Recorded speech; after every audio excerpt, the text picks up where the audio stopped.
Salam dari timur dunia, Indonesia Papa Sorong, kembar dari anak manusia Israel, Immanuel Tuhan Yesus Kristus, dan anak manusia dari timur dunia, Mangaping Sibuya, anak manusia kedua.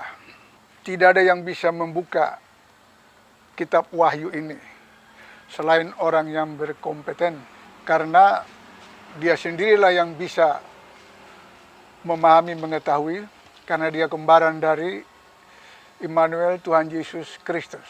Kalau ada orang yang membuka kitab Wahyu ini, orang itu pasti sesat, pasti salah, 100% salah, karena menafsirkan sendiri pakai logika, pakai teologia, pakai pendapat sendiri. Jadi terjadilah kesesatan, kebodohan. Karena ucapan Tuhan Yesus Kristus, dia tidak datang lagi. Itu dalam Yohanes 16:10. Dia tidak datang lagi. Dan dia berkata yang datang itu adalah anak manusia dari timur dunia, Indonesia. Tuhan Yesus Kristus sendiri adalah anak manusia dari Israel. Jadi dua anak manusia dalam Wahyu 1:13, yaitu seseorang serupa Yesus yang menamakan diri anak manusia. Kalau gereja-gereja agama Kristen sedunia maupun para pendeta, dokter, sarjana teologi, master of arts sedunia masih berkuat berpendapat bahwa yang datang itu adalah Tuhan Yesus Kristus, si Immanuel yang dahulu kala itu, itulah orang sesat. Sebab ucapan Tuhan Yesus Kristus anak manusia yang dari timur dunia itu. Sekarang saya mau membuka sebuah rahasia dalam kitab Wahyu yang tidak bisa disalahkan oleh siapapun. Dan semua pembukaan kitab Wahyu melalui kalian semua 100% sesat, salah, dan keliru. Mari saya tunjukkan. Anak manusia ini akan menunjuk yang asli. Siapakah yang akan datang kelak? Ini ada ayat dalam Wahyu pasal 1, ayat 8. Aku inilah Alif dan Ia. Demikianlah firman Allah Tuhan itu, yang ada dan yang sudah sedia ada, dan akan datang kelak, yaitu yang Maha Kuasa. Siapakah dia yang akan datang kelak yang Maha Kuasa? Orang akan berkata ini pasti Tuhan Yesus Kristus. Kita mau membuktikan ayat ini, bahwa ini bukan Tuhan Yesus Kristus. Kitab Wahyu, pasal 1, ayat 1, ini adalah wahyu dari Yesus Kristus kepada Rasul Yohanes tentang anak manusia yang akan datang dari timur dunia. Ini bukan wahyu dari Yesus Kristus untuk Yesus Kristus lagi. Inilah pendeta-pendeta sesat keliru kata Alkitab. Karena kalau Tuhan Yesus Kristus lagi yang mau datang, ya disalibkan lagi dia nanti kedua kali. Yang datang kedua kali ini adalah Tuhan Yesus yang kedua. Ada Tuhan Yesus yang pertama. Tuhan Yesus yang pertama adalah dari Israel, Immanuel, jasadnya. Anak manusia kedua adalah dari timur dunia, Mangaping Sibuya, jasadnya. Si Immanuel ditempel nama Tuhan Yesus, Mangaping Sibuya ditempel nama Tuhan Yesus. Jadi si Immanuel, Kristus diurapi, Mangaping Sibuya, Yesus Rasul Paulus II. Paulus itu nama pengurapan. Nah, mari kita lihat di dalam Wahyu pasal 4 ayat 11. Ayat ini berbunyi demikian. Ya Allah, Tuhan kami, berlayarlah engkau memegang kemuliaan dan kehormatan dan kuasa. Karena engkaulah yang menjadikan segala sesuatu. Dan dengan kehendakmu juga, sekaliannya itu ada dan sudah dijadikan. Yang menjadikan siapa? Allah. Jadi, siapakah yang dimaksud di dalam Wahyu pasal 11 ayat 17? Serta berkata, kami ucapkan syukur kepadamu ya Allah, Tuhan yang Maha Kuasa, yang ada dan yang sudah sedia ada. Karena engkau telah melakukan kodratmu yang besar itu, dan engkau telah memerintah. Telah memerintah berarti sudah datang dia. Tadi Allah yang Maha Kuasa akan datang kelak. Kemudian kau sudah memerintah. Kapan Allah memerintah? Jawabannya, Allah sudah memerintah di muka bumi ini.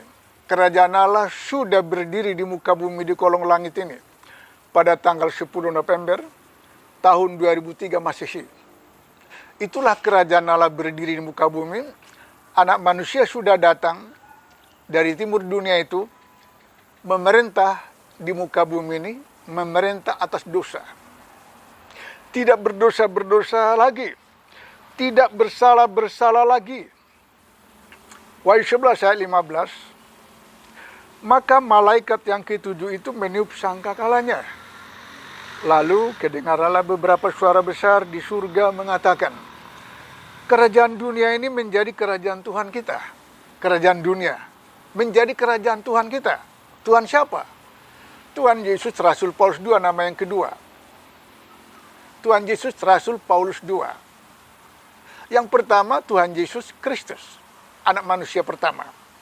Kerajaan dunia ini menjadi kerajaan Tuhan kita dan kerajaan Kristusnya. Maka ia akan memerintah kelak selama-lamanya. Kerajaan Kristusnya. Bukan kerajaan Tuhan Yesus Kristus. Kalau kerajaan Tuhan Yesus Kristus itu si Immanuel, Tuhan Yesus Kristus. Kerajaannya, dia nggak mendirikan kerajaan Allah di muka bumi. Hanya dia berdoa. Datanglah kerajaanmu. Jadilah kehendakmu. Seperti di surga, demikian di atas bumi. Datanglah kerajaanmu. Kerajaan Allah sudah berdiri di muka bumi pada tanggal 10 November tahun 2003 Masehi. Jawabannya harus dari ayat. Tidak boleh menafsir di luar ayat. Jadi kitab Kejadian sampai Wahyu bersambung ayat demi ayat. Jawabannya tidak boleh bertentangan. Inilah yang dikatakan oleh Tuhan Yesus di dalam Matius pasal 16. Dalam Matius pasal 16, ayat 27, karena anak manusia akan datang. Ini kata Tuhan Yesus Kristus. Anak manusia mau datang, bukan dia anak manusia itu. Tuhan Yesus Kristus berkata, anak manusia mau datang dari timur dunia. Matius 24, 27. Itu Mesias asli. Kalau Mesias palsu, kata Tuhan Yesus, Matius 24 itu, ayat 26, kata orang, ada di sini, ada di sana, jangan percaya. Itu Mesias palsu. Kata orang, bukan kata Tuhan. Kalau kata Tuhan dari timur dunia, nah itu betul. Jadi mengapa semua yang datang dari timur dunia? Kalian terkejut sekali mendengar mengapa semua datang dari timur dunia. Wah, rasul palsu itu, nabi palsu itu. Kalian gak ngerti apa-apa, baru tamat sekolah minggu, sudah jadi pendeta. Salah ngaco semua. Coba lihat ini, apa kata Tuhan Yesus. Matius 16 ayat 27, karena anak manusia akan datang dengan kemuliaan Bapanya. Anak manusia datang dengan kemuliaan Bapanya. Beserta dengan segala malaikatnya. Pada masa itu ia akan membalas kepada tiap-tiap orang menurut perbuatannya. Jadi anak manusia ini sudah datang tanggal 10 November tahun 2003 Masehi. 10 November 2003 Masehi ini bersumber dari 10 November tahun 3 Masehi Tuhan Yesus Immanuel itu lahir. Jadi 2000 tahun kemudian, kemuliaan Bapanya adalah Bapa yang menyuruh Tuhan Yesus. Katakan Tuhan Yesus, anak manusia mau datang dari timur. Maka itu kemuliaan Bapa yang mengatakannya gitu. Dan dikatakan di sini, segala malaikatnya, segala pengikutnya, orang pondok Nabi 10 November 3 yang mendengar suara datang dari seluruh Indonesia. Ke Bandung itu yang 300 orang, bahkan lebih. Sebab banyak yang datang pergi. Pada masa itu ia akan membalas kepada tiap orang menurut perbuatannya. Ya, perbuatan kalian pada saat itu mencap sesat, palsu, dan banyak yang dihukum mati. Ayat 28. Dengan sesungguhnya aku berkata kepadamu, kata Tuhan Yesus Kristus. Sungguh-sungguh loh Tuhan Yesus Kristus berkata. Bapa yang berkata, berfirman. Tuhan Yesus bernubuat. Anak manusia dari timur.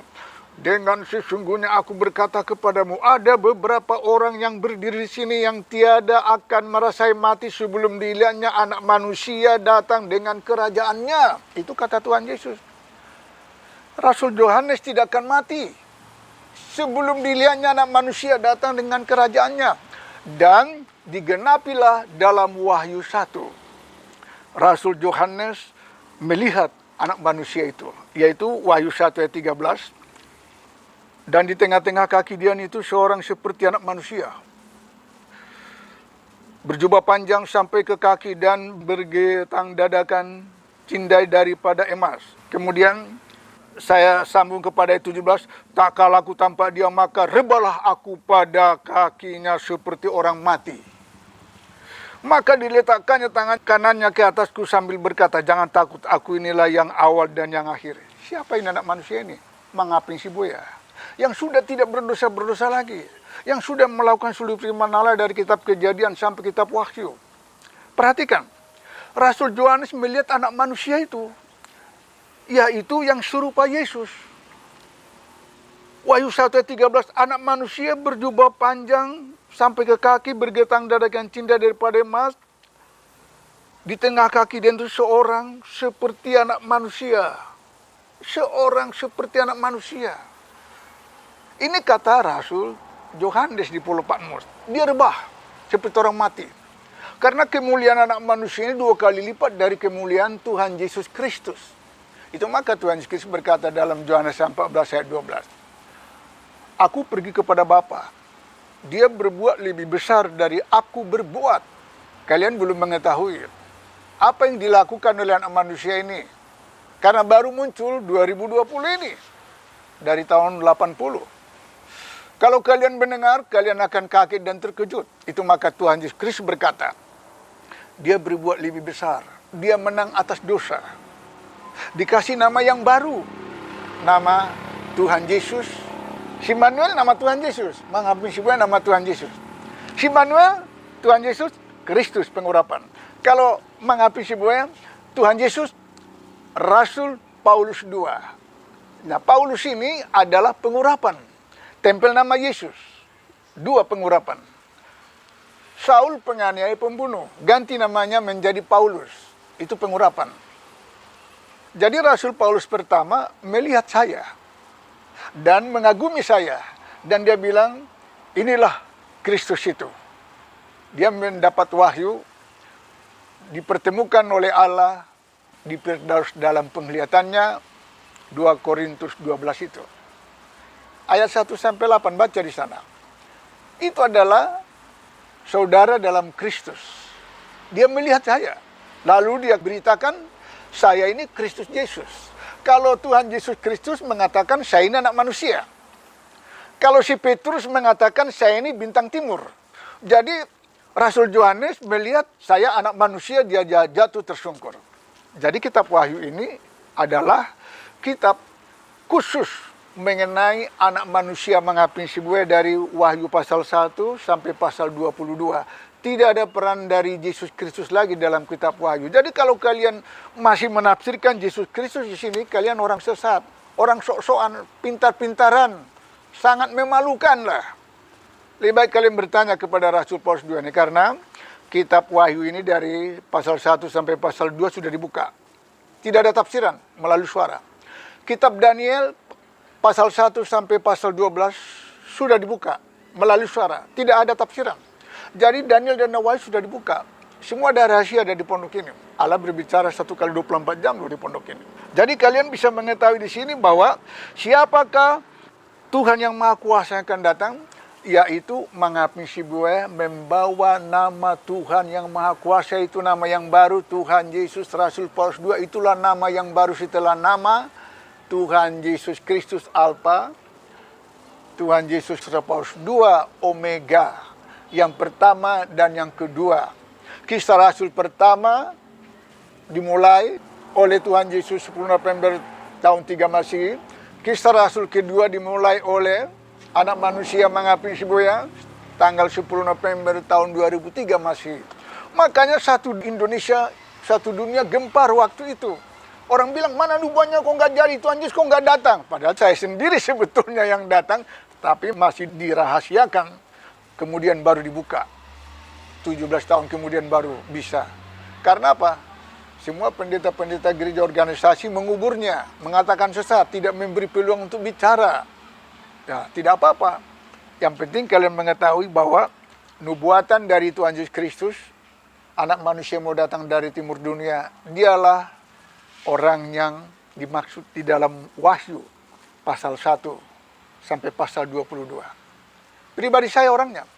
Kalau kalian mau tanya apa mengenai Wahyu, akan dijelaskan, akan dibuka. Mengapa kalian tidak tertarik untuk bertanya? Sombong kalian. Karena kalian pikir kalian punya itu yang benar. Kalian bilang Tuhan Yesus mau datang kedua kali. Padahal Tuhan Yesus bilang, anak manusia mau datang, aku tidak datang lagi. Itu lihat itu. Di dalam Matius 23:39. Kamu tidak melihat aku lagi. Dalam Yohanes 16:10. Kamu tidak melihat aku lagi. Tuh. Banyak kali dia berkata, aku tidak datang lagi. Yang datang Mesias kedua, anak manusia. Jadi, disinilah kebenaran ini dibuka. Maka, kalau kalian mau selamat, cari kebenaran ini. Kalau kalian menolak kebenaran ini, kalian akan dibuang kepada pasukan antikristus untuk dibantai nanti. Baik, Tuhan berkati. Satu Indonesia, satu dunia. Diberkati dalam nama Tuhan Yesus. Dua nama yang baru, Tuhan Yesus yang kedua.